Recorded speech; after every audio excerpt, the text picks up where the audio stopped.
If you've built your wealth in the traditional way, you work hard, you save money, and you stay out of trouble, then you've already done a lot right. But as retirement approaches, the rules quietly change.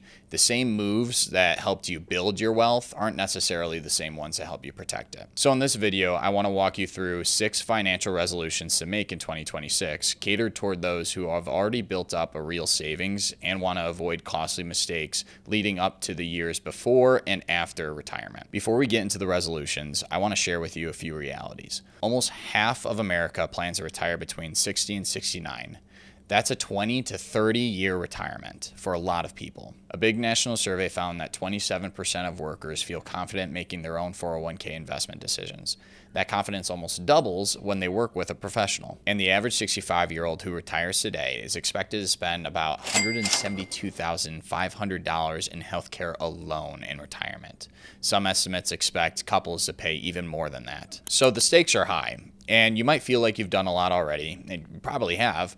But a few smart shifts heading into 2026 can have a huge impact on how comfortably you live later on. Early in life, financial mistakes can be annoying, but later in life, they're expensive. The first resolution is give your money a job, not just a balance. Most savers will do just that. They'll save. They have $1 million in their 401k, they have $500,000 in their Roth, which is awesome. You should do that.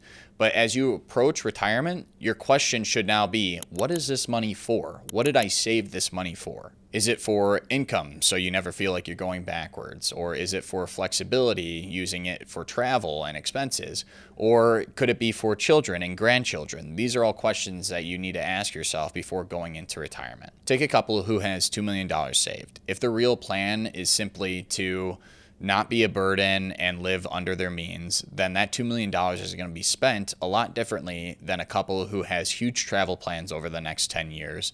And for that fact, it's going to be a lot different for somebody who wants to leave a whole lot of money to their children and grandchildren. Same $2 million, different couples, a whole lot different strategy. So resolution number 1 for 2026 is I'm not just going to look at my total. I'm going to see how this money is supposed to work for me for the rest of my life. Because I've seen firsthand that money that doesn't have a job is eventually just going to be stretched in way too many different directions. Resolution 2 is going to be turn casual big spending into strategic decisions. Most of the time when a plan blows up, it's not because of one big purchase.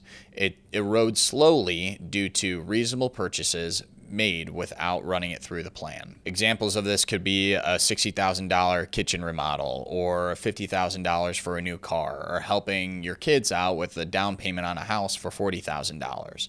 Reasonable purchases, but not necessarily ran through the plan. On a $1.5 million portfolio, that's 10% just gone in the first few years if it's taken out of the savings. And if the market's down when you made those withdrawals, that's when the math gets especially ugly. There's a concept called sequence of returns risk. One study shows that if 2 retirees have the same return in retirement, one has a modest withdrawal rate and the other has a higher one, the investor with the higher withdrawal rate is going to take twice as long to make up for his losses. So basically, if you spend too much too aggressively, especially in a bad market, then it's going to make it a lot harder for your portfolio to heal. So resolution number 2 for 2026 is before I make any big purchases, car, house, vacation, I'm going to run it through my long-term plan to make sure that it works. Resolution 3 is going to be replace headline-driven investing with a written game plan. Every year we get data that shows investors hurting themselves, not because the market is doing bad, but because they're making the wrong decisions. There's a well-known study in 2025 from Dalbar that showed investors in 2024 made about 16.5% rate of return, while the S&P did 25%. That's an 8% swing in favor of the S&P, and that's because investors are jumping in and out at the wrong times. On a $1 million portfolio, 8 percentage points is $80,000 in a good year. That's somebody's salary that was just left on the table in 1 year. That's why trying to react to every headline is a dangerous game, especially if you're close to retirement and your emotional response to volatility is stronger. So resolution number 3 is I will have a simple written investment game plan before the next bad headline hits. That means what percent do you want in stocks, bonds, and cash? When are you going to do your next rebalance?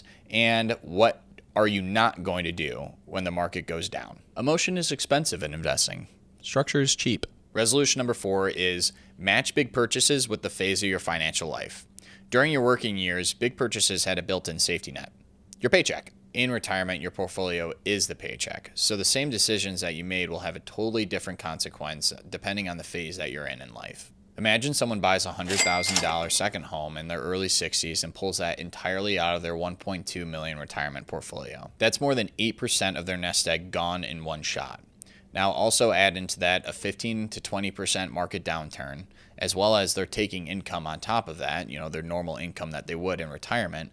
Now you've stacked a major withdrawal, a market downturn of 15 to 20%, as well as, they're still taking their regular income all on top of each other. That's how sequence of return risk turns a reasonable decision into a long-term problem. So for resolution number 4 in 2026, every major purchase has to match a phase in my financial life. If I'm in the growth phase, then there's a little bit more room for error. If I'm in the income phase, then there's a little bit more math that we have to do. This mistake usually isn't about buying something nice. It's about buying something without considering what phase of life you're in. Resolution 5 is turn someday estate planning into a 2026 checklist. This is probably the least glamorous out of the 6, but statistically it's the most important. A recent national study has shown that 32% of Americans have a will or an estate plan, and that number has actually gone down within the last year. Without even the basic documents, state law can decide who gets what through probate court. The wrong people might be making your medical and financial decisions for you, and beneficiary mistakes in retirement accounts can override your decisions that you made in your will. So it's very important that you have to do estate planning. So for resolution number 5 in 2026, I will make sure that my wills, powers of attorney, healthcare directives, and beneficiaries are all up to date with how I want them to be. And that's not being morbid, that's being protective. You didn't build your wealth on accident, so you shouldn't leave its future up to chance either. Last but not least, resolution 6. Shift from pure optimization to flexibility and control. In your 30s and 40s, the game is to optimize. You want the highest returns, you want to maximize your contributions, and you want the least amount of fees. As retirement approaches, think about flexibility and control. Take healthcare, for example. I said earlier that on average, a 65-year-old who retires today is going to spend $172,500, and then double that for couples. That's a lot of money that's going straight to healthcare. If all of your money is locked up into one account or one investment approach, that's a lot of pressure to be putting on one single strategy. Instead of asking yourself, what's the highest rate of return I can possibly squeeze out of this? In 2026, I want you to ask yourself, do I have enough flexibility? Is my strategy diverse? Resolution number 6 for 2026 is I will prioritize flexibility and control over trying to squeeze out every last fraction of return. So these 6 resolutions are ones that I would make if I were in the saving stages for retirement and it's right around the corner.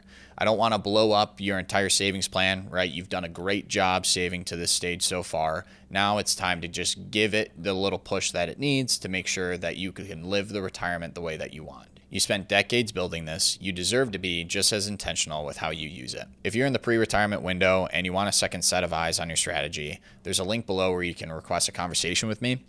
No pressure, no sales pitch. Just want to make sure that your strategy is as strong as it needs to be for the next 20 to 30 years. Thank you for coming to today's episode. I'm Tommy Warner, and this is my Tommy 2 Cents. Take it easy.